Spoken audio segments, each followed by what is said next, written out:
HIV సంక్రమించే ప్రమాదం risk HIV వ్యాధిగ్రస్తులకు అందిస్తున్న ప్రభుత్వం స్వచ్ఛంద సంస్థలు అందిస్తున్న వైద్య సేవలపై అద్దంకి ప్రకాశం ప్రభుత్వ జూనియర్ కాలేజీలో అవగాహన కల్పిస్తున్నట్లు హెల్ప్ సంస్థ ప్రాజెక్టు డైరెక్టర్ బివి సాగర్ అధ్యక్షతన బాపట్ల జిల్లా హెచ్ఐవి ఎయిడ్స్ నియంత్రణ మండలి హెల్ప్ వచ్చిన సంస్థ ఆధ్వర్యంలో అవగాహన సదస్సుని ఏర్పాటు చేయడం జరిగిందని తెలియజేశారు.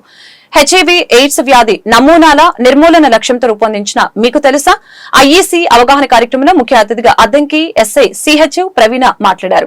హెచ్ఐవి ఎయిడ్స్ నియంత్రణ ప్రజలకి సోకకుండా నిర్మూలన నియంత్రణకి అందరూ కృషి చేయాలని, హెచ్ఐవి బాధితులకు అందిస్తున్న వైద్య సేవల గురించి పూర్తి వివరాలు మీకు తెలియజేయాలని మంచి ఉద్దేశంతో ఈ సమావేశం విద్యార్థులకు ఏర్పాటు చేయడం జరిగిందని, ఇది మంచి పరిణామమని తెలియజేశారు. ఈ కార్యక్రమంలో ఫిజికల్ డైరెక్టర్ కె డేవిడ్ రాజు, ప్రాజెక్టు స్వచ్ఛంద సంస్థ ప్రాజెక్టు డైరెక్టర్ బివి సాగర్, ఓఆర్డబ్ల్యూలు కరుణ, శ్రావణి, పిఈ మల్లేశ్వరి, పార్వతి, ఉపాధ్యాయులు, విద్యార్థులు తదితరులు పాల్గొన్నారు.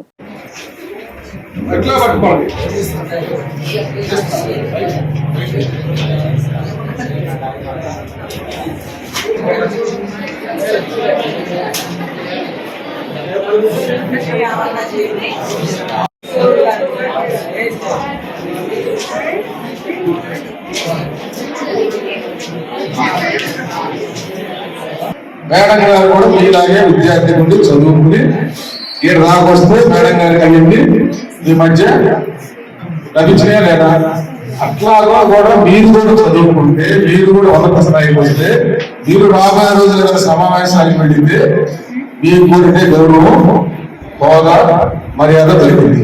అట్లా కాకుండా మీరు వేరే మార్గానికి వెళ్తే, నేను ఒంగోలు కోర్టులో 12 సాయంత్రం వరకు ఉన్నాను. అప్పుడు 10 మంది పోలీసులు ముగ్గురిని జీపులో తీస్తున్నారు. 10 మంది పోలీసులు ఏం చేశారు సార్, నిన్నే జీపులో తీస్తున్నారు. పోలీస్ జీపులో వ్యాల్యూ తీస్తున్నారు. అందులో నుంచి ఒకడు నడవలేని పరిస్థితుల్లో కాలు వేసి కాలు కింద పెట్టలేని పరిస్థితులు ఉన్నాడు. అంటే అంత భయంకరంగా వాడికి రిపోర్టింగ్ జరిగింది. ఎందుకు జరిగింది తెలుసా, వాడు కొన్ని జిల్లాలకి అంత ప్రోగ్రామ్ మీకు తెలుసా అనేది నేను చెప్పే పాయింట్ ఏంటంటే, ఆ డిసీజ్ ఎవరైతే ఉన్నారో వాళ్ళని మనం వేరుగా చూడొద్దు అని. అంటే చాలా మంది అది చేయొద్దు ఇది చేయొద్దు అని చెప్తారు. సో నేను అలా కాకుండా అతన్ని వేరుగా చూడొద్దు, పర్సన్ ఎవరైతే ఉన్నారో అతన్ని వేరుగా చూడొద్దు. ఎందుకంటే అది అంటు వ్యాధి కాదు. నార్మల్ గా మనం మాట్లాడుతూనో లేకపోతే వాళ్ళతో కలిసి తింటేనో లేకపోతే ట్రావెల్ చేస్తేనో అది మనకి వచ్చే డిసీజ్ కాదు. నెక్స్ట్ ఏంటంటే, సో దానివల్ల వాళ్ళు మనం డిస్క్రిమినేట్ చేయొద్దు. అంటే ఎందుకంటే వాళ్ళు ఇంకా అన్కంఫర్టబుల్ గా ఫీల్ అవుతారు. లైఫ్ మీద వాళ్ళ హోప్ అనేది తగ్గిపోతుంది అనమాట. ఒక థింగ్ నెక్స్ట్ వచ్చేసి గాంజాయి, ఈ నెక్స్ట్ వచ్చే డ్రగ్స్. మన పేరెంట్స్ మనల్ని వాళ్ళు ఉండాల్సిన పొజిషన్ లో చూడాలి అనుకోవట్లేదు. ఎట్లా అంటే, మన ఇంట్లో వాళ్ళు పొద్దున ఎప్పుడో 8కో 7కో వెళ్ళి సాయంత్రం 5కి 6కి పని చేసుకుని వస్తారు. ఎందుకు? రీజన్ ఏంటి? వాళ్ళ పేరెంట్స్ మనం చదివించలేదు.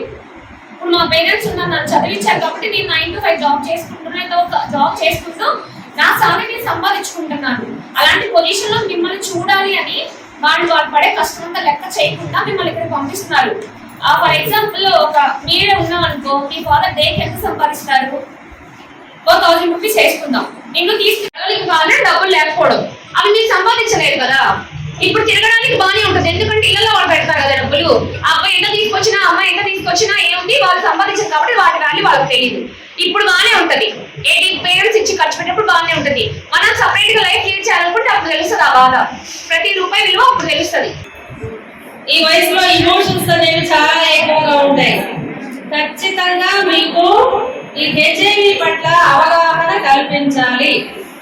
అలాగే మాదక ద్రవ్యాల వినియోగం వల్ల వచ్చేటువంటి నష్టాలేంటి, ఈ 2 అంశాల మీద స్టూడెంట్స్ గా మీరు కంపల్సరీ తెలుసుకోవాలి.